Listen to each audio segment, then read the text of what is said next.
Hi hello నమస్తే అండి. నేను మీ సుకన్య. ఈరోజు వీడియోలో సాంప్రదాయమైన కుండ ఇడ్లీ వినడానికే చాలా బాగుంది కదా. ఇక తింటే ఎలా ఉంటుంది మరి? రెగ్యులర్ ఇడ్లీలా కాకుండా మన అమ్మమ్మలు బామ్మలు చేసుకునే విధానాన్ని పల్లెటూరి స్టైల్లో మనం ఇంట్లోనే చేసుకోవచ్చు. ఈ ఇడ్లీ కేరళలోని రామసేరి ప్రాంతంలో ఫేమస్ అయిన ఈ మెత్తని దూది లాంటి ఇడ్లీ చేయడం చూద్దాం. రామసేరి ప్రాంతంలో ట్రెడిషనల్ పద్ధతిలో చేసే ఈ ఇడ్లీ కుండకి సన్నని తాడుతో నెట్టులాగా అల్లి దానిపైన తడిబట్ట వేసి ఇడ్లీ వేస్తారు. అయితే అలా చేయడం కొంచెం కష్టం కాబట్టి ఇప్పుడు ఇక్కడ మనం 2 విధాలుగా చూద్దాం. అయితే ఇక్కడ నేను మామూలుగా ముందు ఇడ్లీ పాత్రలో ఎలా చేసుకోవాలో చూపిస్తాను. నెక్స్ట్ కుండ ఇడ్లీని చూపిస్తాను. సో మరి వీడియోలోకి వెళ్ళిపోదామా? ముందుగా ఒక గ్లాసు గుండు మినపప్పును తీసుకోవాలి. 1/2 టేబుల్ స్పూన్ మెంతులు వేసి 2-3 సార్లు బాగా వాష్ చేసుకోవాలి. ఇప్పుడు 3 గ్లాసుల వాటర్ వేసి 4 గంటల వరకు నానబెట్టుకోవాలి. అంతకన్నా ఎక్కువసేపు అవసరం లేదండి. ఇప్పుడు ఇది పక్కకు పెట్టుకొని ఇంకో గిన్నెలోకి 3 గ్లాసుల ఇడ్లీ రవ్వను తీసుకోండి. ఇడ్లీ రవ్వ అనేది ఎంత సన్నగా ఉంటే ఇడ్లీలు అంత మెత్తగా వస్తాయి. ఈ ఇడ్లీ రవ్వను 2-3 సార్లు బాగా కడిగి 1 గంట ముందు నానబెట్టుకుంటే సరిపోతుంది.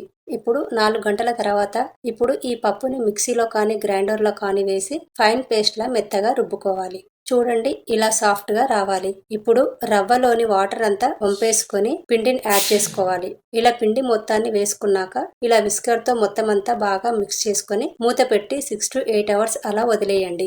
ఇప్పుడు నెక్స్ట్ డే మార్నింగ్ మూత తీసి చూస్తే ఇలా రవ్వ అంతా ఎయిర్ బబుల్స్ తో ఇలా డబల్ క్వాంటిటీతో వస్తుంది. ఇలా వచ్చిన ఈ పిండిని మీకు కావలసినంత వేరే బౌల్లోకి తీసుకొని 1/2 టేబుల్ స్పూన్ వరకు సాల్ట్ వేసి మిక్స్ చేసుకోండి. పిండి బ్యాటర్ అనేది ఇలా థిక్గా ఉండాలి. ఇప్పుడు ఇడ్లీ ప్లేట్ తీసుకొని కొద్దిగా ఆయిల్ ని అప్లై చేసి పిండిని వేసుకోవాలి. ఇలా అన్నిటిలోకి వేసుకొని ఇలా ఎయిర్ గ్యాప్స్ ఉండేలా అడ్జస్ట్ చేసుకోండి. ఇప్పుడు ఇడ్లీ పాత్రను తీసుకొని అందులోకి 1 గ్లాస్ వాటర్ ని యాడ్ చేసి ఈ ఇడ్లీ ప్లేట్స్ ని అందులో పెట్టుకొని మూత పెట్టి ఒక 5 to 10 మినిట్స్ పాటు ఉడికించుకోవాలి. ఒక 10 నిమిషాల తర్వాత స్టవ్ ఆఫ్ చేసేసుకోండి. ఇప్పుడు ఒక 2 నిమిషాల తర్వాత మూత తీసి ఒక చాకుతో కానీ స్పూన్ తో కానీ ఇలా గుచ్చి చూస్తే పిండి అంటకుండా ఇలా సాఫ్ట్ గా వస్తే ఇడ్లీ పర్ఫెక్ట్ గా ఉడికిపోయినట్టేనండి. ఇప్పుడు ఈ ఇడ్లీలను తీసి సర్వింగ్ బౌల్లోకి పల్లి చట్నీతో సర్వ్ చేసేసుకుంటే సరి. ఎంతో సాఫ్ట్ గా స్మూత్ గా ఉండే మల్లెపువ్వు లాంటి ఇడ్లీలు రెడీ. ఇప్పుడు మనము మన సాంప్రదాయ పద్ధతిలో చేసుకునే ఇడ్లీలను చూద్దాం.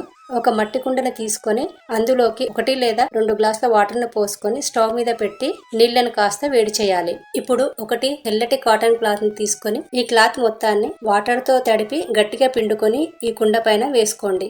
ఇప్పుడు ఈ బట్ట పైన ఇడ్లీని వేసి ఆవిరిపోకుండా ఒక మూతను పెట్టుకోండి. ఈ ఇడ్లీని ఒక 5 నిమిషాల పాటు ఉడికించుకోవాలి. ఈ కుండ ఇడ్లీ ఫ్లేవర్ కానీ టేస్ట్ కానీ మామూలు ఇడ్లీ కన్నా చాలా డిఫరెంట్ గా ఉంటుంది. తినే కొద్దీ తినాలనిపించే విధంగా ఉంటుంది. ఈ ఇడ్లీలు మీ దగ్గర పెద్ద కుండ కానీ మూకుడు కానీ ఉంటే ఒకేసారి ఇడ్లీ అనేది పెద్ద సైజులో వేసుకుంటే ఈజీ అవుతుంది.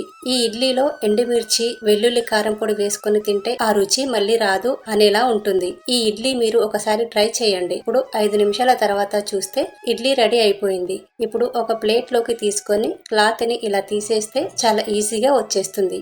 ఇప్పుడు మరొక విధంగా చూపిస్తాను. మీరు ఇడ్లీ పెద్దగా వేసుకునేటట్టయితే ఇడ్లీ బరువుకి క్లాత్ లోపలికి జారకుండా ఉండేందుకు ఒక స్టెయినర్ ని కానీ లేదా పుల్కా స్టాండ్ ని కానీ పెట్టుకొని క్లాత్ వేసుకొని ఇలా చివరి వరకు అడ్జస్ట్ చేసుకొని ఇడ్లీ పూర్తిగా వేసుకోండి. ఇప్పుడు మూత పెట్టి మరో 5 నిమిషాలు ఉడికించుకుంటే సరిపోతుంది. సాంప్రదాయ కుండ ఆవిరి ఇడ్లీలు రెడీ అయ్యాయి.